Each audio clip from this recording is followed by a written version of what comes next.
আসসালামু আলাইকুম। আমাদের এই প্রশ্নটা হলো ত্রিভুজ এবিসি এর শীর্ষবিন্দু গুলো a -3 -2 b -3 9 c 3 -8 ত্রিভুজের ক্ষেত্রফল নির্ণয় করো এবং এর সাহায্যে b হতে c a এর উপর লম্বের দৈর্ঘ্য নির্ণয় করো।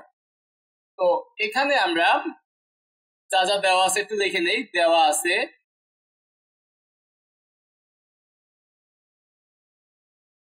a দেওয়া আছে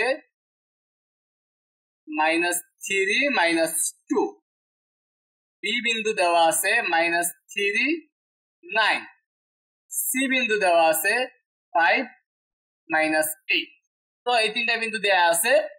তো আমরা দেখবো ABC তিনটা বিন্দু যখন দিয়ে দিছে তাহলে আমরা ক্ষেত্রফলটা বের করতে পারবো। দেখবো ত্রিভুজ ABC এর ক্ষেত্রফল। আমরা শীর্ষবিন্দু দেওয়া থাকলে আমরা ক্ষেত্রফল বের করতে পারি।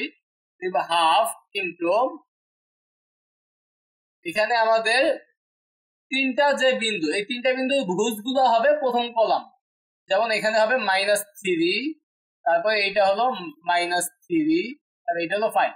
আমরা প্রথম কলামে তিনটা বিন্দু ভুজ লিখলাম, তারপর দ্বিতীয় কলামে কোটিগুলো লিখব, যেমন -2 9 -8, আর তৃতীয় কলামে লিখবো 1, সবগুলোই হবে 1। এটা হলো আমাদের সূত্র। প্রথম কলামে ভুজ, দ্বিতীয় কলামে কোটি, আর তৃতীয় কলামে সবগুলো উপাদান 1। তবে এটাকে আমরা ক্যালকুলেশন করি। এটাকে ক্যালকুলেশন করার জন্য আমরা এটাকে যোগ বিয়োগের মাধ্যমে করতে পারি। যেমন আমরা এই যে দ্বিতীয় সারি থেকে তৃতীয় সারি বিয়োগ করতে পারি। বিয়োগ করলে কেমন হয়? -3 থেকে যদি -3 বিয়োগ করি কেমন হবে? 0 হয়ে যায়। -2 থেকে যদি 9 বিয়োগ করি তাহলে কত হবে? -11। 1 থেকে যদি 1 বিয়োগ করি কত হবে? 0 হবে। ঠিক আছে, তাহলে আমরা কি করলাম? প্রথম সারি থেকে দ্বিতীয় সারি বিয়োগ করলাম, যা হয়েছে সেটাকে প্রথম সারি বানাইছি। আমরা পাশে লেখা দিব, না লিখলেও হবে। আমাদের নতুন r1 প্রাইম, যেটা করছে r1 - r2। আরেকটা কাজ করব, দ্বিতীয় সারি থেকে তৃতীয় সারি বিয়োগ করি, যেটাকে আমরা বানাবো দ্বিতীয় সারি। যেমন -3 থেকে যদি 5 বিয়োগ করি তাহলে হবে -8। 9 থেকে যদি -8 বিয়োগ করি তাহলে হবে এটা +8 হয়ে যাবে, মানে 17। 1 থেকে 1 বিয়োগ করলে 0। আমরা শূন্য বানানোর জন্য এই কাজগুলো করলাম, যে একাধিক শূন্য পাইলে আমাদের অঙ্কটা সহজ হয়ে যায়। এখানে করছে r2 - r2, আর তৃতীয় সারিটা আমাদের যেমন আছে তেমন থাকে। তো আমাদের এইবার যে কোনো একটা সারি অথবা কলাম নিয়ে কাজ করতে হয়। তো আমরা এই কলামটা নিয়েও কাজ করতে পারি, আবার এই সারিটা নিয়েও কাজ করতে পারি, কারণ একাধিক দুইটা শূন্য আছে। তো আমরা এইটা নিয়ে কাজ করি। এই দুইটা শূন্যের জন্য আমার কিছুই করা লাগবে না, শুধু অন নিয়ে কাজ করব। অন লেখার প্রয়োজন নাই। অন বরাবর সারি কলাম বাদ দিলে আমার যা থাকবে সেটা একটু লিখে নেই। -11 -8 7। তাহলে এখানে হাফ, এটা গুণ করুন, 17 এর সাথে 0 গুণ করলে হবে 0। তারপর মাইনাস দিয়ে এই দুইটা গুণ করবে, এই দুইটা গুণ করলে হবে 88। তো আমাদের এই ক্ষেত্রফলের মান কখনো কি হবে না? ঋণাত্মক হবে না। এই জন্য এই ফলাফলটাকে আমরা মডুলাস দিয়ে দিলাম। তাহলে এখানে হাফ, দেখতেছি এখানে ফলাফলটা ঋণাত্মক হইতেছে, এই জন্য আমরা মডুলাস দিয়ে দিলাম বা ঋণ এক সাইন দিয়ে দিলাম। তো এখানে আমাদের -88, এটাকে 0 -88, তার মানে -88। যেহেতু এখানে এই চিহ্নটা আছে এই জন্য এখানে ধনাত্মক হয়ে যাবে মানটা। এখন এটার সাথে যদি হাফ গুণ করি আমাদের কত হবে? 44। তাহলে আমরা এককটা জানি না, যেহেতু এটা একক জানি না, আমরা লিখে দিব বর্গ একক। তাহলে আমরা ক্ষেত্রফল পেয়ে গেলাম। এইবার আমাদের বলছে আরেকটা প্রশ্ন বলছে, যেটা বলছে হইল বি হতে সি এর উপর লম্বের দৈর্ঘ্য নির্ণয়। তো তাহলে এটা চিত্রটা হবে এমন, যে চিত্র আঁকতেও পারো নাও আঁকতে পারো, কোনো সমস্যা নাই।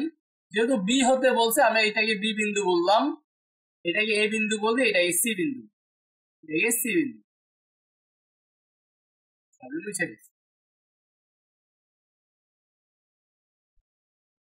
এটাকে সি বিন্দু। ওকে, তাহলে এই বি হতে যে লম্ব সেটা হবে এমন। তাহলে এই ধরে নিলাম এটা ডি বিন্দু। তাহলে বিডি লম্বের দৈর্ঘ্য আমাদের বের করতে বলছে। তো এখান থেকে এই লম্বের দৈর্ঘ্য বের করতে গেলে আমরা ক্ষেত্রফলের সাহায্য নিব। সেক্ষেত্রে আমাদের এই যে ভূমি এসি এর দৈর্ঘ্যটা আমাদের লাগবে। কোথায় লাগবে আমরা একটু পরে বুঝতে পারবো। আমরা আগে এসি এর দৈর্ঘ্যটা নির্ণয় করে নিব। দেখবো এখানে এসি ইকুয়াল দুইটা বিন্দু জানি, এ এবং সি দুইটা বিন্দু জানি। আমাদের দুইটা বিন্দু দূরত্ব বের করার সূত্র কি? √ ভুজ দুইটা বিয়োগ করে বর্গ যোগ কোটি দুইটা বিয়োগ করে বর্গ। তো ভুজ দুইটা বিয়োগ করবো, -3 -5। তাহলে এখানে দেখবো -3, তারপর দিব মাইনাস, তারপর 5। প্রথম ভুজ বিয়োগ দ্বিতীয় ভুজ, তারপর স্কয়ার, তারপর যোগ, এবার কোটি আছে আমাদের কত? এখানে কোটি আছে -2, তারপর মাইনাস দিব, তারপর -8। তার মানে -2, তারপর মাইনাস দিব -8, তাহলে এটা +8 হয়ে যায়। মানে ভুজ দুইটা বিয়োগ করে বর্গ যোগ কোটি দুইটা বিয়োগ করে বর্গ। তো এখানে আমাদের কেমন হয় দেখি, -3 আর -5 মানে -8, -8 কে স্কয়ার করলে 64, তারপর যোগ -2 আর 8 মানে 6 কে স্কয়ার করলে 36।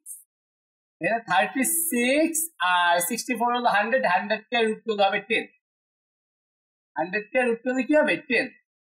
তাহলে আমরা সি এর দৈর্ঘ্য পাইয়া গেলাম। এবার দেখবো সুতরাং এবিসি এর ক্ষেত্রফল, সুতরাং ত্রিভুজ এবিসি এর ক্ষেত্রফল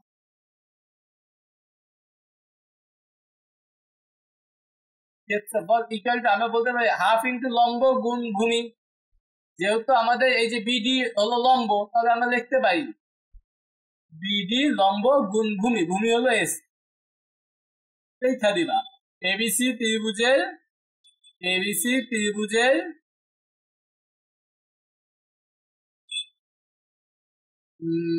এসি এর উপর বি বিন্দুতে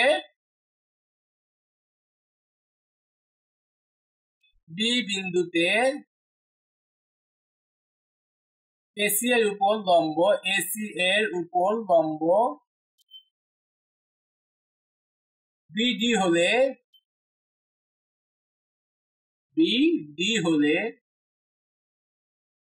এবিসি এর ক্ষেত্রফল ইকুয়াল টু হাফ ইন্টু ভূমি লম্ব গুণ ভূমি। তো এখন লম্ব হলো বিডি আর ভূমি হলো এসি। এই যে এই ক্ষেত্রে এসি এর মানটা লাগবে, এই জন্যই আমরা এসি এর মানটা আগে বের করে নিচ্ছি। তো এখানে এবিসি এর ক্ষেত্রফল কিন্তু আমরা আগেই জানি, কারণ ক্ষেত্রফল জানি, ভূমি জানি, লম্বটা বের করতে পারবো আর কি। তো ক্ষেত্রফল ছিল 44, এখানে হলো হাফ। বিডি এর মান আমরা বের করব, এসি এর মান আমরা পাইলাম 10, এটা কাটাকাটি করলে এখানে হবে 5। তার মানে আমরা লিখতে পারি 5 বিডি ইকুয়াল টু 44। তো তাহলে BD equal to 44 divided by 5 একক। ঠিক আছে, তাহলে আমাদের লম্বের দৈর্ঘ্য আমরা কিন্তু পাইয়া গেছি। ঠিক আছে, লম্বের দৈর্ঘ্য 44 ডিভাইডেড বাই 5। তোমরা যদি এটা ক্যালকুলেটর ব্যবহার করে মান বের করো সমস্যা নেই, সেটাও লিখতে পারবা। তো সেটা যদি হয় সেখানে হবে 44 ডিভাইডেড বাই 5, 8.8। তো এইটাই হবে। এই দুইটাকে আমরা একসাথে লিখে দিব যে ক্ষেত্রফল 44 আর লম্বের দৈর্ঘ্য হলো 8.8 একক। আশা করি তোমরা এই প্রশ্নের সমাধানটা বুঝতে পারছো। আমাদের এই প্রশ্নটা হলো এ বিন্দু দিয়ে দিছে, বি বিন্দু দিয়ে দিছে, পি বিন্দু দিয়ে দিছে, এই তিনটা বিন্দু দিয়ে দিছে। বলছে কিউ বিন্দুটি, কিউ আরেকটা বিন্দু আছে, কিউ বিন্দুটি এ বি এর উপর অপর আরেকটি বিন্দু, যেখানে এ Q is to B Q 2:3 অনুপাত দিয়ে দিছে। মানে কিউ বিন্দুটা এ বি এর মাঝে কত অনুপাতে আছে এটা বলে দিছে। বলছে P Q R A B হলো লম্ব, তো ত্রিভুজ পি কিউ বি এর ক্ষেত্রফল নির্ণয়। তো আমাদের পি কিউ বি, তাহলে কিউ বিন্দুটা কিন্তু আমাদের লাগবে। তো কিউ বিন্দুটা আমরা আগে বের করে নিব। দেওয়া আছে, যা যা দেওয়া আছে একটু দেখে নেই। দেওয়া আছে এ দেওয়া আছে হলো 3, 0, বি দেওয়া আছে 0, 2, পি দেওয়া আছে 3√3। আমাদের কিউ বিন্দুটা লাগবে। হ্যাঁ, লিখবো এইখানে যদি আমরা একটু চিত্রাইকে দেখাই এর অনুপাতটা আসলে কেমন, জিনিসটা এই যে ঘটনাটা কেমন ঘটছে। মনে করো এ বি, আমরা একটু এ বি একটা রেখা, দুইটা বিন্দু, এ বিন্দু আর বি বিন্দু, এটা এ বিন্দু আর এটা বি বিন্দু, এটা এ বিন্দু এটা বি বিন্দু, এ বি। এই দুইটার মাঝে আমাদের কিউ বিন্দু হবে, যেটা একটা অনুপাতে আছে 2:3 অনুপাত। এ কিউ এর পরিমাণ 2 আর বি কিউ এর পরিমাণ 3, তাহলে এ থেকে কাছাকাছি হবে মোটামুটি এমন। এই বিন্দুটা হলো কিউ। যদি একটু এর পরিমাণ, এটা মুছে দেই, মানে এ কিউ আমাদের দিয়ে দিছে না, এ Q is to B Q দিয়ে দিছে 2:3।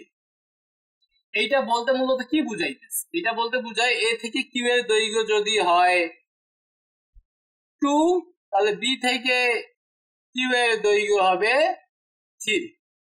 এ কিউ বি কিউ অনুপাত হলো 2:3। এইটাই কিন্তু আমাদের বোঝানো হয়েছে, ঠিক আছে? তাহলে তারপরে আমাদের একটা বিন্দু পি, পি বিন্দুটা বলছে, দেখো এখানে বলছে পি কিউ হলো এবি এর উপর লম্ব। তার মানে এই এবি এর উপর লম্ব একটা লম্ব, সেই লম্বটা হইতে পারে এমন লম্ব, সেটা এখানে এই বিন্দুটা যদি পি হয়, তাহলে এই পি কিউ লম্বটা কার উপর? এবি এর উপর, ঠিক আছে? তাহলে এই পি বিন্দু কোনটা হইতে পারে? এইটা, মনে করি এটা হলো পি বিন্দু। তাহলে এই পি বিন্দু থেকে যদি বি যোগ করি আমরা একটু, তাহলে এই যে পি কিউ বি একটা কি হয়েছে? ত্রিভুজ হয়েছে। এই ত্রিভুজের ক্ষেত্রফলটাই আমাদের বের করতে বলছে।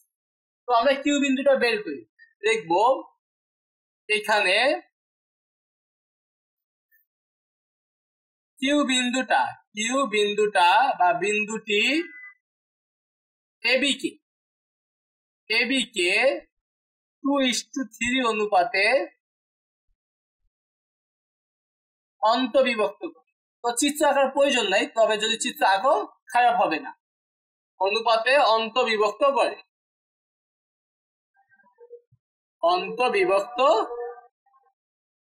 করে,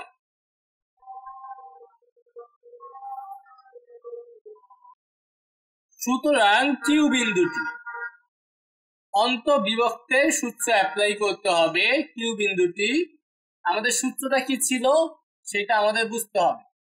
তো এখানে আমাদের এ আর বি বিন্দুটা আমাদের জানা লাগবে। আমরা এই জায়গায় এ আর বি বিন্দুটা লেখা নেই, তাহলে আমাদের এটা করতে সুবিধা হবে। এ বিন্দুটা হলো 3,0 আর বি বিন্দুটা হলো 0,2। এইবার আমরা করি, দেখো কিউ বিন্দুটা আমাদের সূত্রটা কি ছিল, আমি যদি এখানে লিখে দেই, সূত্র তোমরা লিখবা না, সেটা হলো এম এক্স, অন্য কালার দিয়ে লিখি, এম এক্স টু, ছোট হাতের লিখি, আমরা ছোট হাতের চিন্তা করি সবসময়, এম এক্স টু যোগ n x one divided by m plus n, কমা এম ওয়াই টু যোগ n y one divided by m plus n. এইটা হলো অন্তবিভক্তকারী বিন্দু নির্ণয়ের সূত্র। এই জায়গায় এম আর এন হলো এই যে আমাদের যে অনুপাতটা যে আছে, এখানে এম এর মান হলো 2, এন এর মান হলো 3। আর এই যে প্রথম বিন্দু যেটা, এটা x1 y1 আর এটা হলো x2 y, ঠিক আছে?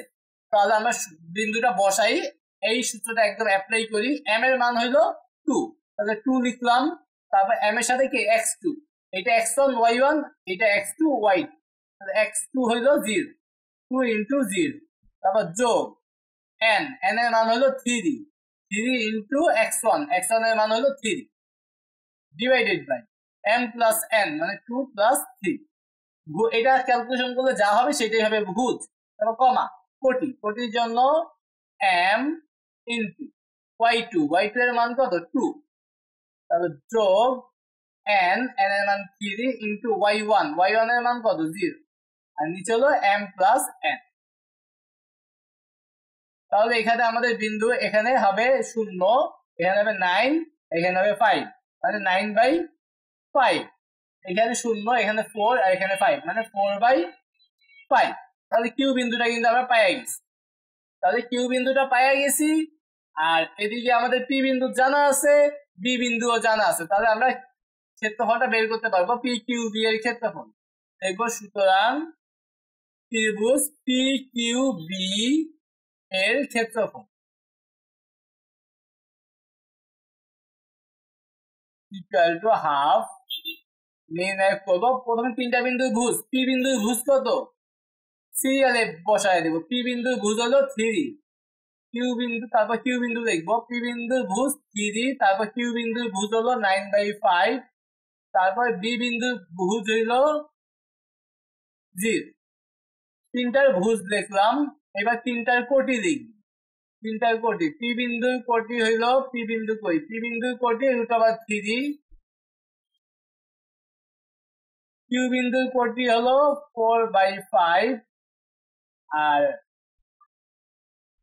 বি বিন্দুর কোটি, বি বিন্দুর কোটি কত, বি বিন্দুর কোটি হলো 2,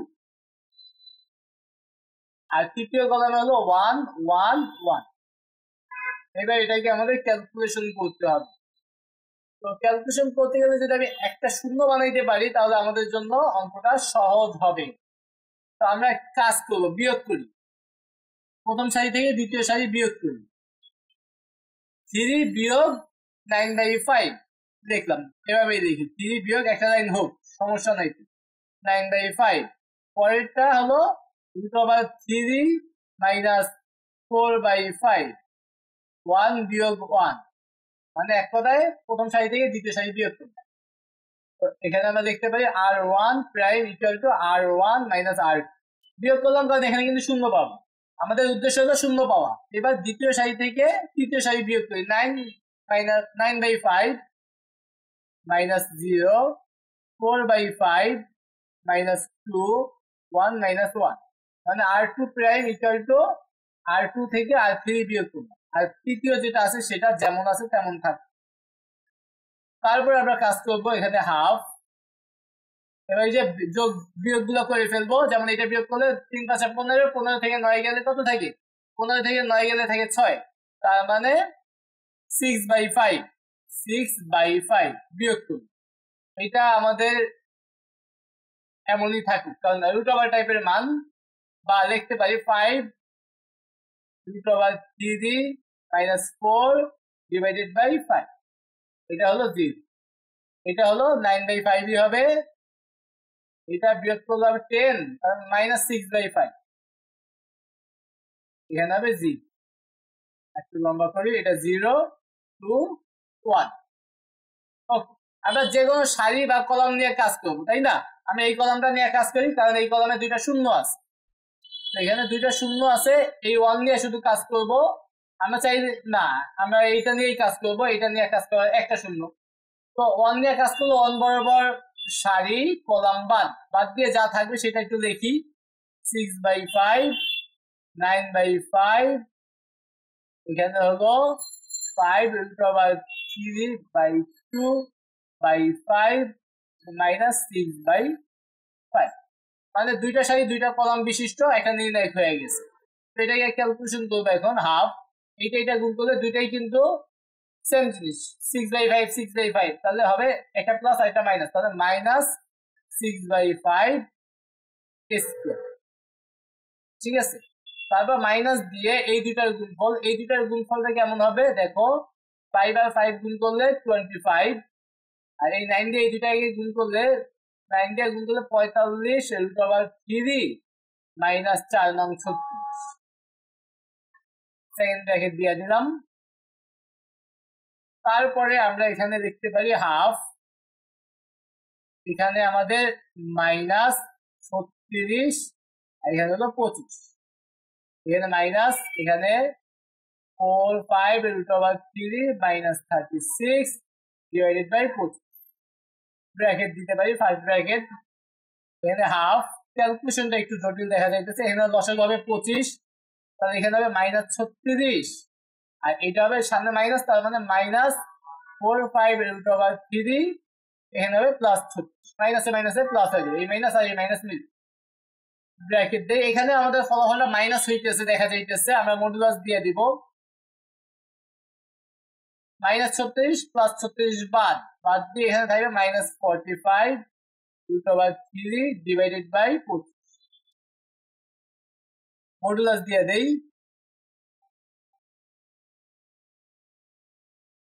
সবগুলো লাইনে দেওয়ার প্রয়োজন নির্ণয় পর্যন্ত দিয়ে দিন। এবার এখান থেকে একটু কাটাকাটি করা যায়, হাফ গুণ এখানে হবে 5 দিয়ে কাটলে এটা হবে 9, এটা হবে 5, তাহলে 9√3/5 মাইনাসটা বাদ যাবে 9√3/5 লিখে দিব। কি বের করতেছি? ক্ষেত্রফল, তাহলে বর্গ একক। এইবার আমরা এখানে লিখতে পারি 9√3/10 বর্গ একক। আমরা এখানেও অ্যান্সার দিতে পারি, অথবা ক্যালকুলেটরে লিখতে পারি 9√3 ডিভাইডেড বাই 10 1.558, তার মানে 1.56 বর্গ একক। ঠিক আছে, আর এটাই হবে আমাদের অ্যান্সার। শুধু ক্ষেত্রফল বের করতে বলছে, তো একটু দেখে নেই। PQB এর ক্ষেত্রফল নির্ণয়। তো আশা করি তোমরা এই প্রশ্নের সমাধানটা বুঝতে পারছো।